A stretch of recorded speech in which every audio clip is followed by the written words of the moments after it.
Јавното предпријатие Истар преку работната единица Градски пазар во координација со надлежните инспекцијски служби и полицијата ќе спроведе акција за отстранување на дивите продавачи по тротоарите и паркиралиштата околу пазарот. Од денес започнуваме на голема акција за отстранување на сите диви продавачи.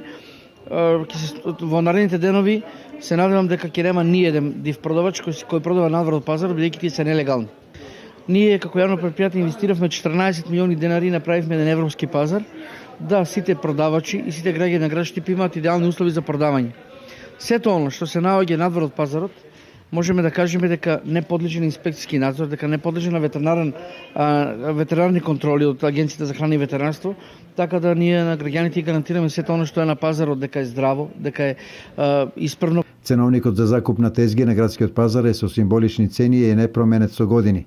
Затоа и изненадувачка е појавата да се продава на несоодветни места наместо во современо уредениот дел. Цените не се променети 20 години. Значи имате дневна резервација 400 динари. Од вредноста на продадената роба 2000 динари месечна, значи испаѓа 70 динари од ден.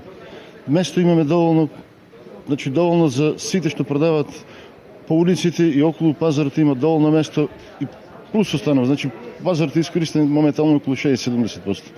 Со реконструкцијата и со другите зафати на градскиот пазар се создадува услови за квалитетна размена и продажба на земјоделски производи. Пазарот располага со над 500 продажни места кои ги задоволуваат потребите и во пазарните денови. Треба секој да си влезе во пазарот и да си продава тука. Не е фер, че некој да плаќа, а некој да на страна да препродава. Оние кои продаваат со години бараат состојбата да се промени.